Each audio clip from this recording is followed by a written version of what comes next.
Good afternoon and welcome to this press briefing with regard to the united position of OAS member states with regard to the support to our sister Republic of Haiti. I want to recognize, first of all, Ambassador Jean-Joshua Pierre, Permanent Representative of Haiti to the OAS, the Distinguished Permanent Representative of Panama to the OAS, Ana Elena Delgado. I recognize all of the permanent representatives who are present here. Thank you very much for your presence. I do want to recognize also specifically Vice Minister Sirleaf, Ruben Sirleaf, our host of the next Summit of the Americas, and the different prime ministers, the different vice ministers who are present, and of course, the chairman of the Permanent Council, and all other vice ministers who are present. There are many here from different countries. I recognize also the Deputy Assistant Secretary for Caribbean Affairs of the United States State Department, Barbara Feinstein, possibly permanent observers who are present here as well. Ladies and gentlemen from the media, thank you very much for being here, and to all of you, good morning. Before I start giving you some context with regard to the reason for this press briefing and also what you can expect shortly, I wanted to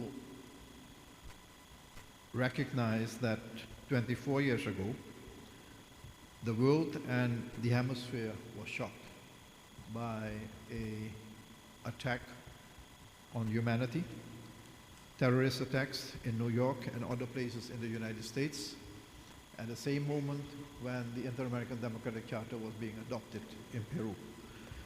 This is 24 years ago, but I think that we must remind ourselves that this is one other reason, this happening 24 years ago, that we need to work together, that we must, with determination and conviction, eradicate hatred and intolerance in all its forms, and that we must reaffirm our unwavering commitment to continue building a safer, more resilient, and more peaceful hemisphere where human dignity, peace, justice, and freedom prevail over fear and terror. I just wanted to say this so that we all know that today, in that context, is also a special day to commemorate. Having said that, I want to indicate to you that for many, many weeks now, we have been engaging with regard to the situation in Haiti. And we have been engaging with member states, with permanent observers, of course with the Republic of Haiti and the leadership. Just a couple of weeks ago, the Prime Minister was here, a week or two ago, and also with international organizations. So there is an approach to collectively discuss what is the best way forward together and on the leadership of the Haitian authorities. And this is the reason why you see three other persons here. Ambassador Pierre will speak on behalf of the Republic of Haiti. And then we have, as a follow-up to this whole process, we have the roadmap adopted, but there is also a process to adopt a UN resolution in the Security Council. And the two co-writers of that resolutions are the United States and Panama, as the previous chair of the UN Security Council. So this is the reason why we have this composition here. All of them will speak briefly and present their perspectives. I only want to say at this point that I'm very pleased to see that the unity which has been demonstrated through the adoption or the approval of the statement which was issued yesterday, that is not only important for the OAS, but it's a clear sign of the support which the Republic of Haiti and the people of Haiti have from the whole hemisphere. It's an important signal to the whole world to demonstrate that unity. And I know that there are differences, and there will be differences in the way we facilitate that resolution subsequently. I'll speak to that a little bit at the end. But important is that we see the benefit of supporting a way forward with strength, with more opportunity to support Haiti and the Haitian people in many areas. And we have already heard over the past couple of weeks how important, how paramount the issue is of security. That needs to be addressed first and foremost. Because otherwise, the other areas where Haiti needs support in terms of humanitarian assistance, in terms of the political dialogue, the roadmap towards elections, and the rebuilding of the economy will be very difficult to get done. We have put all of this in the roadmap, and I want to thank member states for endorsing that roadmap. It's an evolving document, so our next step will be on the basis of input from Haiti, which we have received now, then make version 3 of the roadmap, and immediately after that, we will start with mobilizing support. And this process, which is now demonstrated, will help us do that even better with your assistance. So I want to thank you all very much for showing hemispheric solidarity and unity. And for me, it's extra important because I've always called that this organization can be valuable, can be meaningful to the hemisphere if we work together, if we see the benefit and the interest of what we do, the substantive areas. And this is what has been demonstrated in the past couple of days. And Ambassador will speak to that. Both the United States and Panama will speak to that. So I would like to invite now Ambassador Pierre to make his statement, followed by the United States and Panama. Ambassador.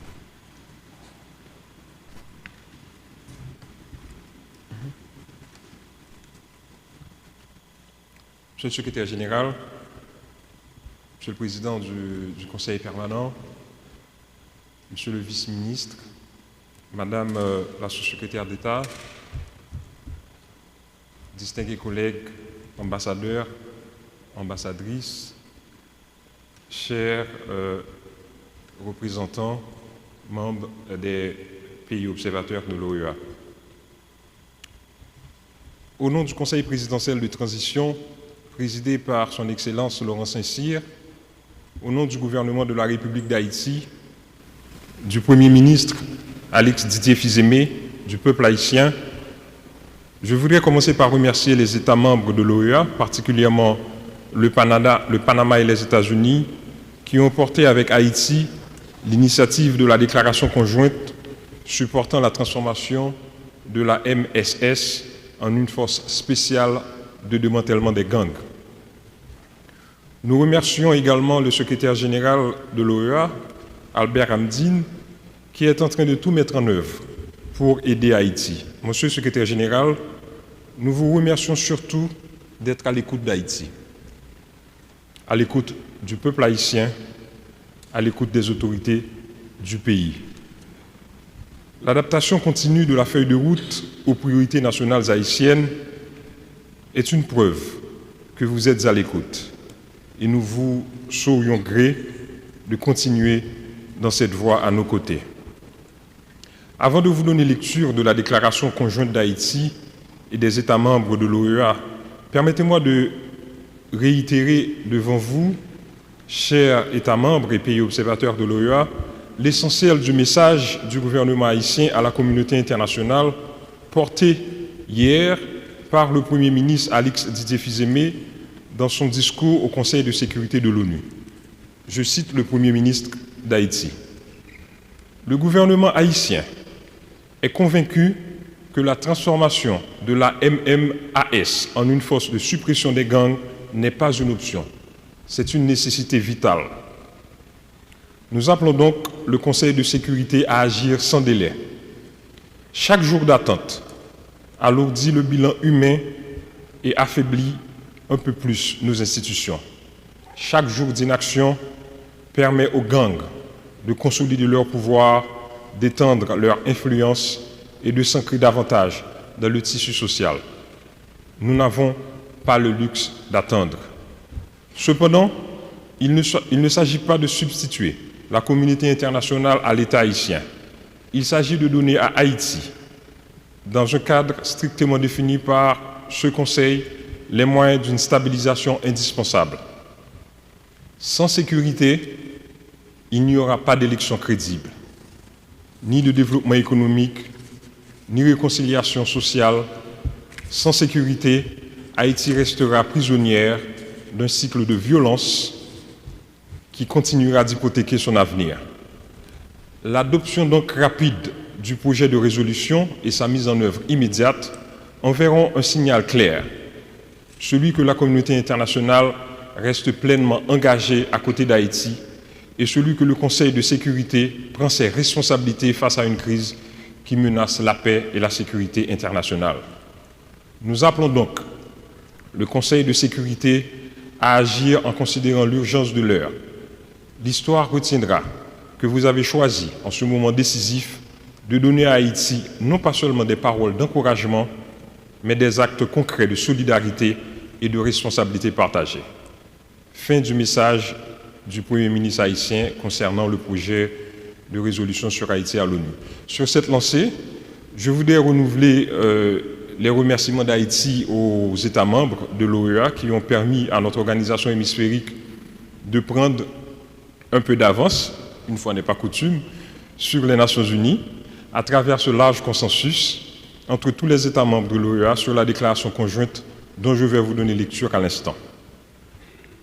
Déclaration conjointe par Haïti, Antigua et Barbuda, Argentine, Bahamas, la Barbade, le Belize, la Bolivie, le Brésil, le Canada, Chili, la Colombie, Costa Rica, la Dominique, la République dominicaine, l'Équateur, Salvador, la Grenade, Guatemala, la Guyane, Honduras, la Jamaïque, le Mexique, Panama, le Paraguay, le Pérou, Saint Kitts et Nevis, Sainte Lucie, Saint-Vincent et les Grenadines, Suriname, Trinidad et Tobago, États-Unis, Uruguay.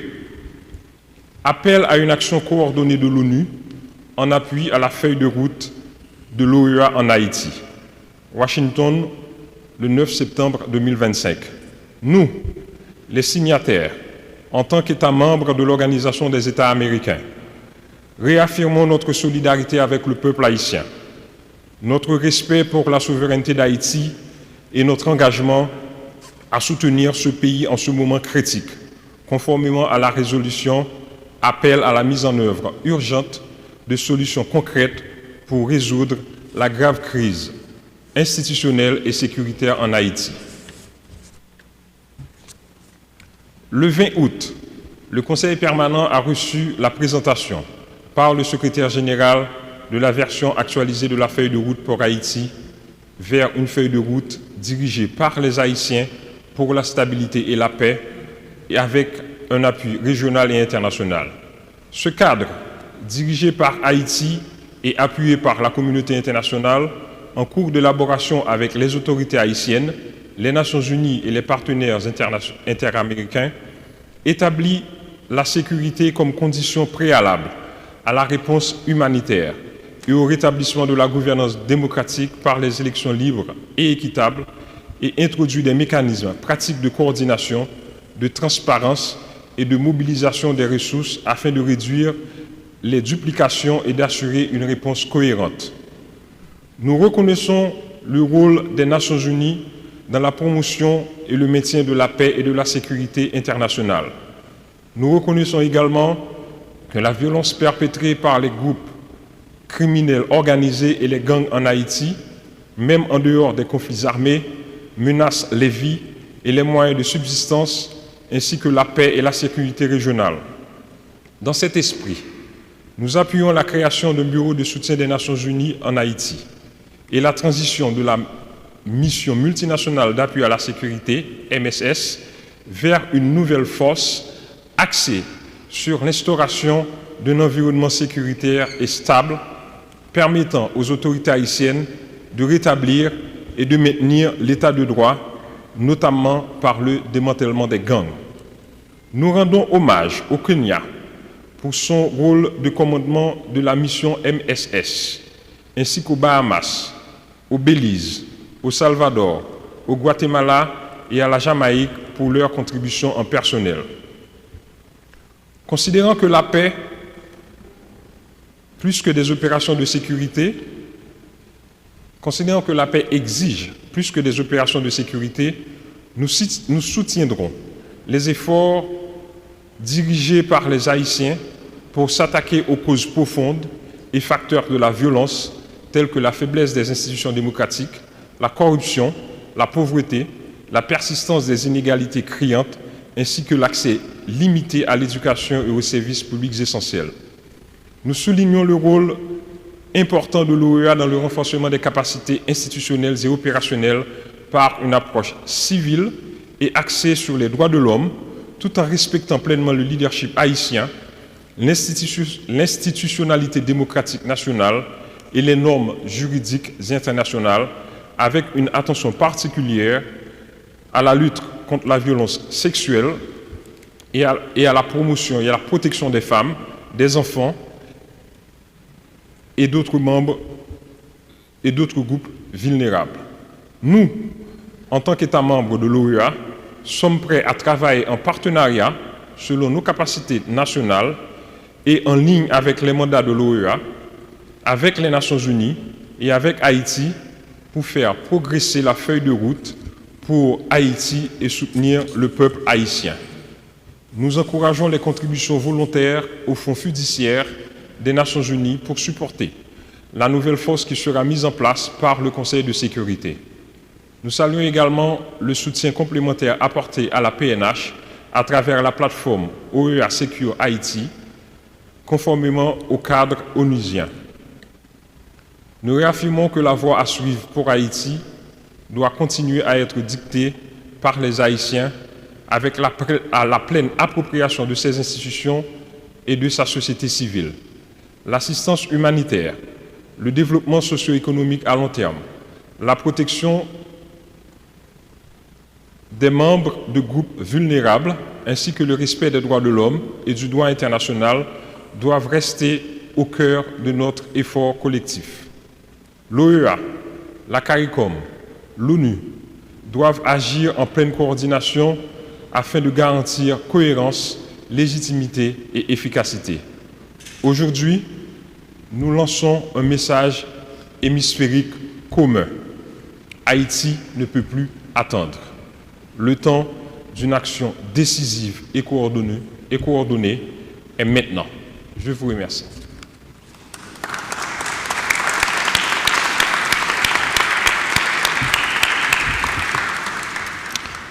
Thank you very much, Ambassador. And I just want to highlight that this statement is not from one country or a group of countries.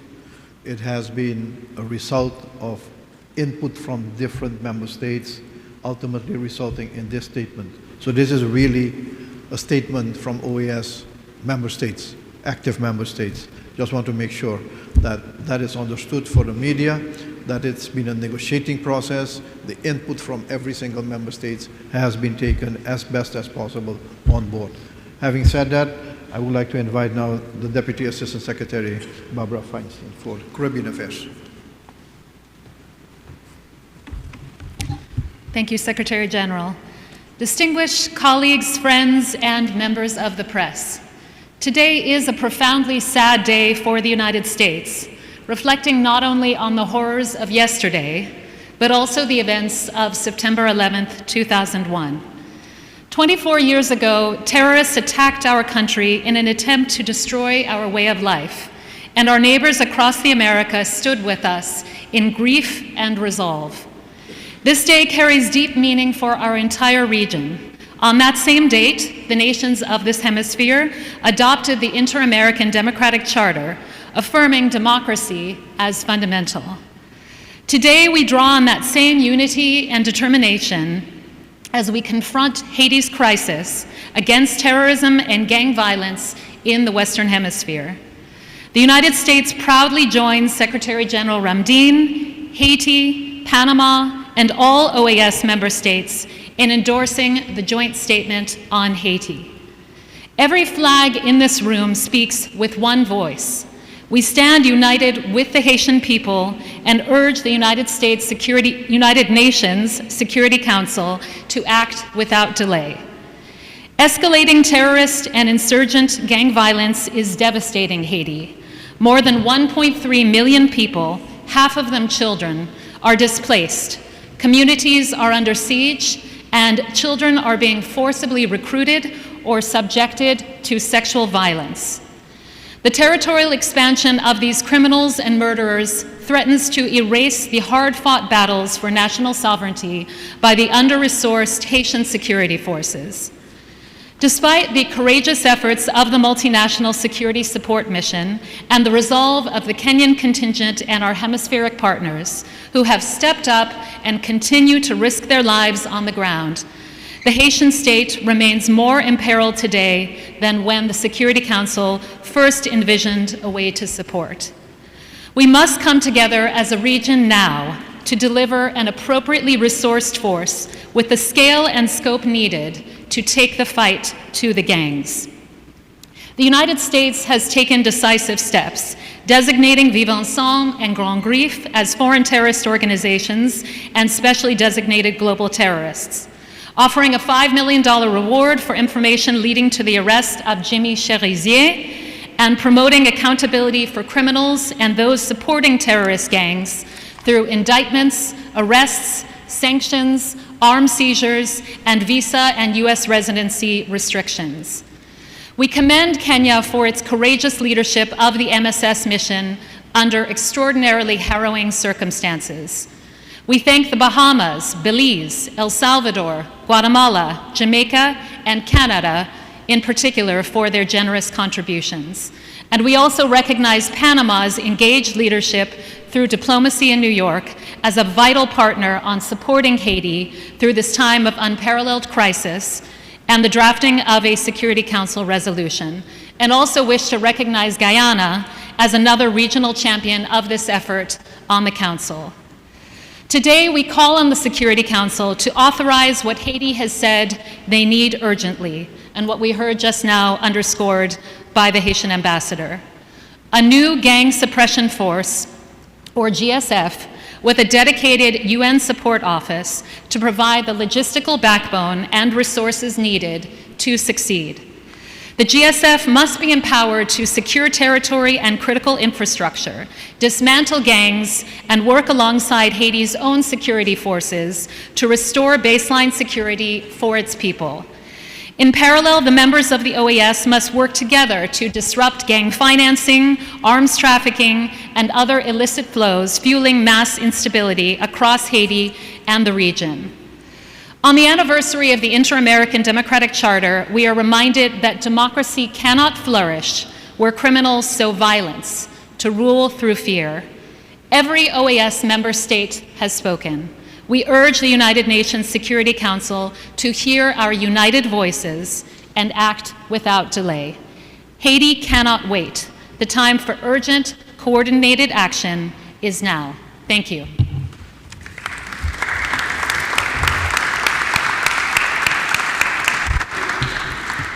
Thank you very much. And the last sentence, the time for action is now, is certainly a critical element of all the work which is being done. It brings me to inviting Ambassador Delgado to speak on behalf of Panama, who has played, as said before, an important role in coming to this point. Ambassador.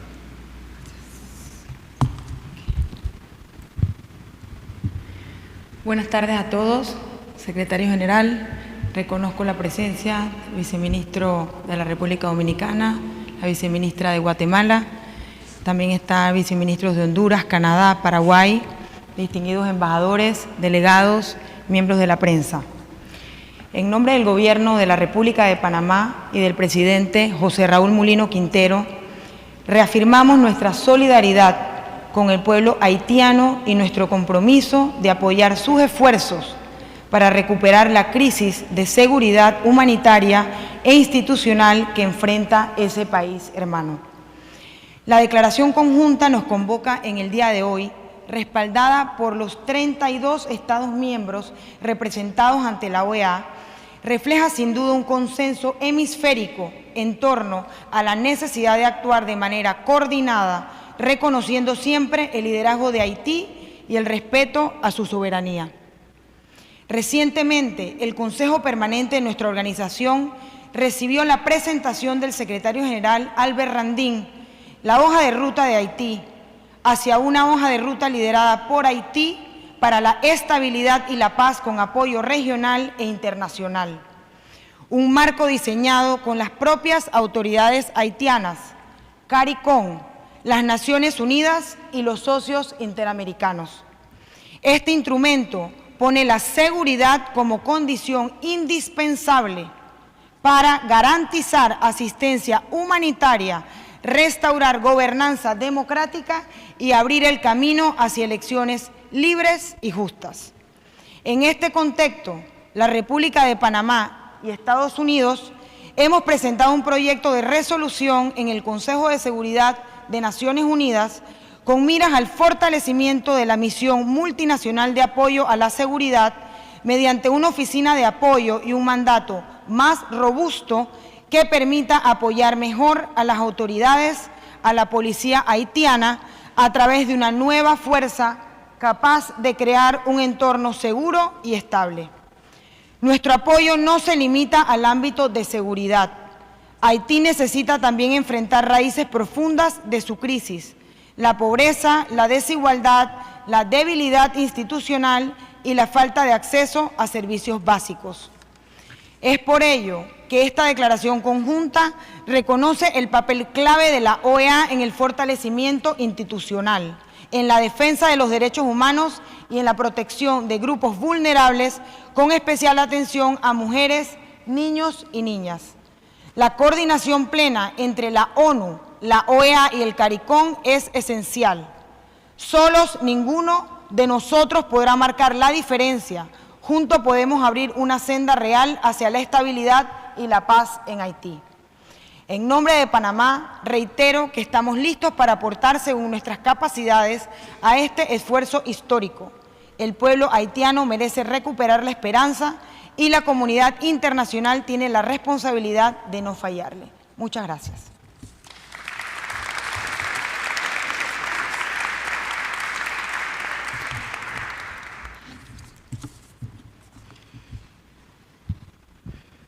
Thank you very much, Ambassador, and to all the speakers here for their presentation, but also for the message which was conveyed, how important unity is in terms of being as effective as possible. I do wish, in closing, to say a few words with regard to what we can expect next, both from the perspective of what the OAS roadmap concerns, but also in terms of the global efforts in terms of the United Nations Security Council resolution. But before I do that, I do want to highlight, as both have done already, the role of Kenya. An ambassador of Kenya is here in terms of taking up the task almost a year and a half ago of providing the key forces on the ground to assist in that process. And I think the solidarity which an African nation has demonstrated goes far beyond this region, and I want to thank you especially, Ambassador, to your President Ruto, for making this possible, and we of course look forward to the continued collaboration with Kenya and other African states in terms of support to the people of the Republic of Haiti. I of course must mention all the other countries from within our region who have supported, not only by providing forces on the ground, but also providing training to police officers. And that brings me to the context of what this really means. This is an ongoing process. This is evolving, and it will mean that every stakeholder in this process, and I recognize, of course, the member states of the OAS, the Haitian leadership, and we do not do anything without that the Haitian leadership is aware of it, because we respect the sovereignty and the territorial integrity of the nation. So Haitian political leadership and decision-making is part and parcel of this process. This is why at the last meeting of the second group of friends meeting, Haiti became part of the tripartite, what was then a tripartite coordinating mechanism, now a coordinating mechanism which is composed of the United Nations Technical Secretariat, the Organization of American States, CARICOM, and the Eminent Persons Group, as well as Haiti.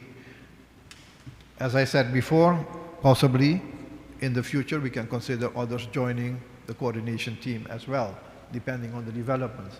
But I think it's important to note that this process is not driven by any of the three institutions, but it's Haiti who drives this process. And we will always consult with Haiti. And I want to indicate here also, apart from these stakeholders, that our member states have indicated very clearly and without any doubt that security is important, fighting the gangs is important, but it has to take place in the context of rule of law, in terms of sovereignty, but also in terms of looking at issues with regard to human rights, as well as development and the political process. So it's a much more holistic approach. The UN resolution will focus, of course, on the security environment, but there is a larger context, and that context is provided in the roadmap. Our intention is, in hopefully a week's time, with the input of Haiti and Haitian institutions, in specifically the fields of security, political dialogue, and elections, to produce version 3 of the roadmap. And from there on, we will start mobilizing support to Haiti so that we can start with the implementation. Ultimately, as I said, a plan is a plan, but without resources, without support, it doesn't help. So we're going to work on that. I wanted to share that with you. And the urgency, I must also stress. There is a real urgent need to assist the Haitian people now to mitigate the security threats which the people are facing. And the sooner we do this, the better. And I'm happy that UN Secretary General Guterres' proposal, already made in February of this year, is now coming to fruition in the form, maybe not in the whole context of his proposal, but that it will be resulting in a resolution of the United Nations Security Council. And I do hope that when the solidarity which has been demonstrated by our own hemisphere is seen by the world, that all feel inspired to not hesitate and support the adoption of a resolution. We need that because, and I have stated this also, and I want to state it again, the OAS cannot do everything in the security arena. We don't have that mandate. And the Charter doesn't provide for that. We can only, in the margins, assist in the process led through a process of the United Nations. So this resolution is also important for the OAS to be able to do at maximum what it can do based on our own rules and regulations and our Charter. Just want to be clear, because I know this is a concern, and I can tell you we will not do anything that has something to do with command structures or peacekeeping operations as such. We, in the margins, will help mitigate the security environment as best as possible to start with the real process of rebuilding the economy and the society of Haiti. And I hope that once this process in the United Nations and the negotiations start, that we soon can have an adopted resolution supported by all in the UN Security Council, as well as by our own member states through your own representatives in the UN, and that we can start really on the ground working with Haiti and the Haitian leadership, because it has a timeline as well. We know that February next year, the mandate of the Transitional Presidential Council ends. So anything we can do now is going to help us manage that process going forward much better. That's a political element. We look forward to CARICOM's guidance in that regard, as they have done a lot already. and I think we can expect the same. We will keep the membership of the OAS, of course, informed about every step further we take, and on a regular basis, as agreed, every 2 months, we'll present you a report on the roadmap and the implementation. There are some other details which we still need to fine-tune with regard to the context and the placement of this exercise, this project, or this initiative, but we'll come back to you in the Permanent Council on that in a more formal setting. I wanted to close with this and thank all of you for being present. I'm not sure if there are questions because the media is present. If there are, then let's take a few questions. Yes. And I'll try to answer those questions because... Thank you, Yes. Jordi Zamora, Agence France Presse. Can you hear me? Jordi Zamora, Agence France Presse, Secretary General. I would like to know if you think that soon we could have concrete figures of, I don't know, any further deployment on training Haiti and which countries could be contributing. Thank you very much. Of course, this exercise is meant to provide that framework that member states can decide in what way they can provide support to mitigate the security environment. There are several ways to do that.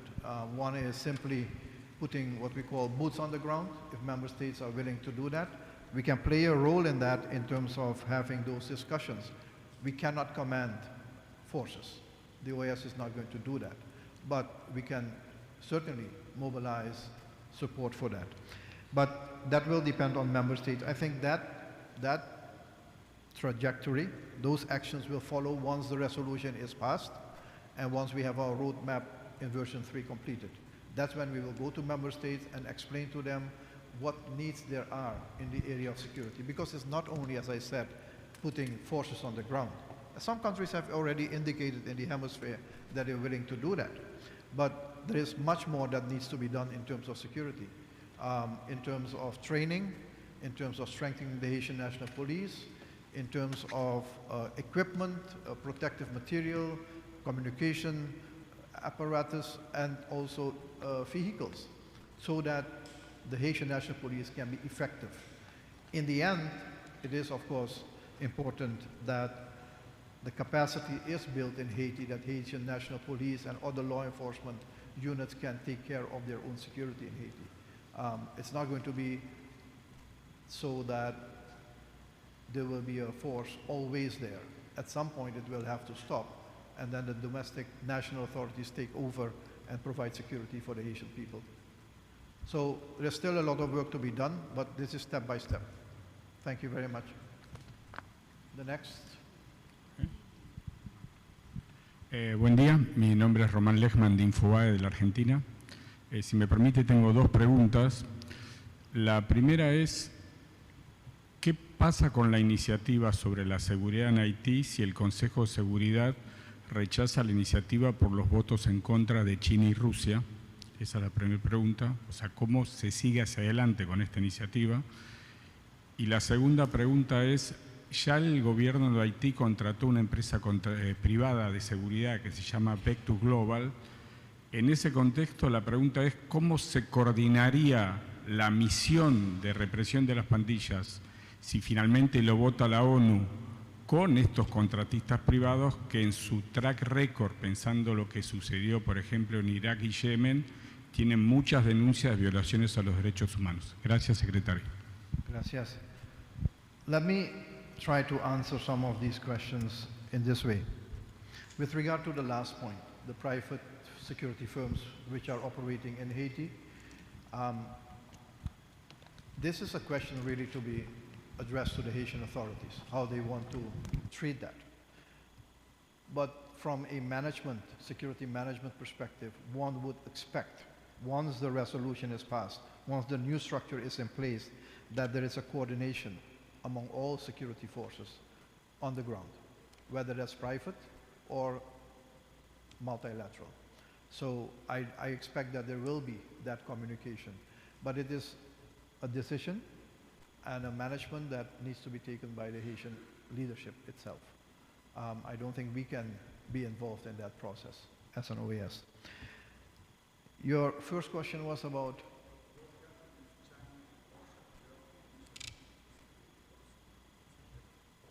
well,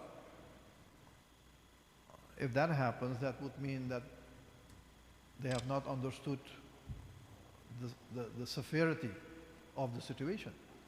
If 32 member states of the hemisphere unanimously endorse a path forward to support an improvement in the situation, in a critical situation in Haiti, then I hope that they will have the same kind of inspiration and solidarity to demonstrate and support the resolution.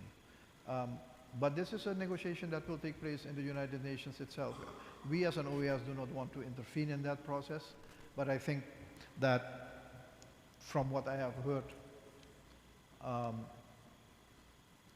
both countries are looking at it in a more cooperative, constructive manner. Those are the questions. Thank you very much, all of you, and I appreciate it, and apologies to Peru for delaying the activity in the museum. Thank you very much, all of you.